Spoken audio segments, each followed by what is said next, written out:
Are you experiencing pain in the lateral aspect of your hip? It is highly probable that you might be suffering from trochanteritis. Stay tuned to the video as we will elucidate what exactly trochanteritis is and present you with a range of exercises.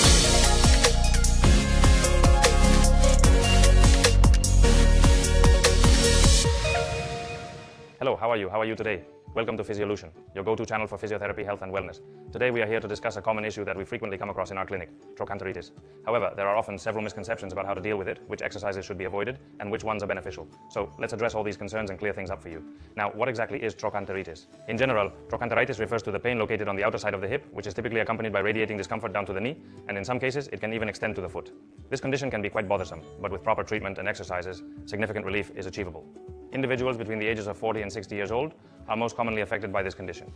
This is especially true for those who are overweight or obese, as it is more prevalent among them.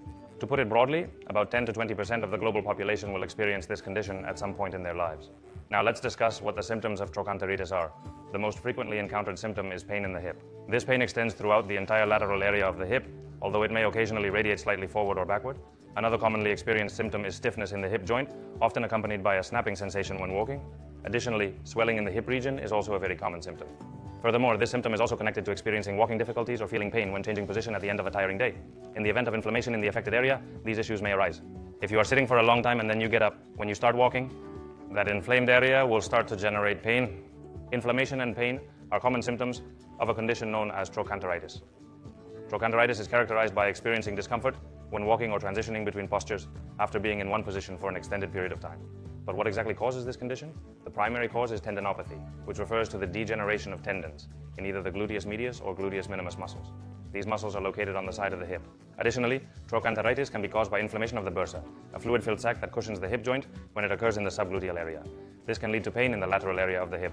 Another contributing factor to trochanteritis is excessive muscle tension in the gluteal muscles, as well as biomechanical issues in the lumbar region.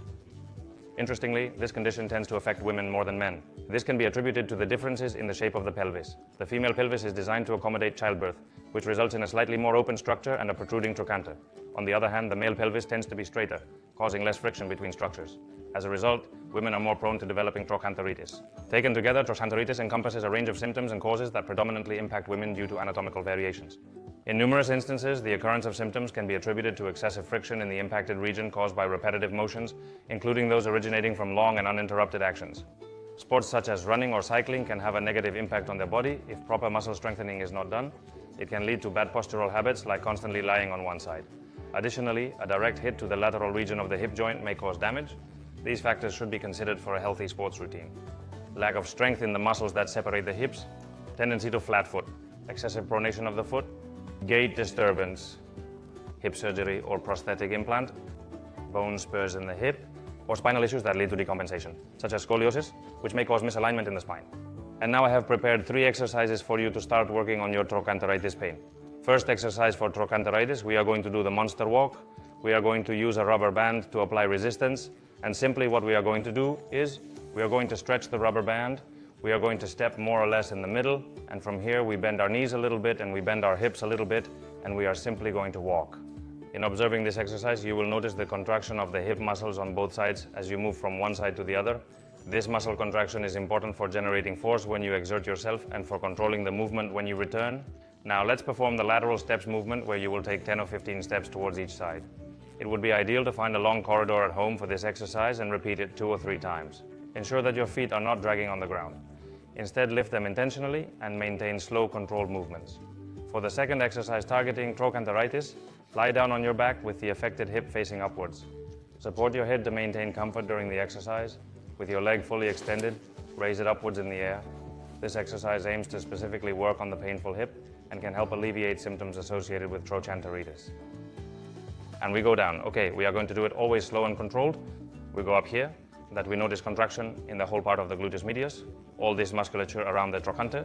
Then we go up, we hold the contraction for a second, and we go down. Okay, we go up and we go down. Okay, we go up one more time so that you can see it well. And we go down, and we are going to do 2 sets of 20 repetitions of this exercise.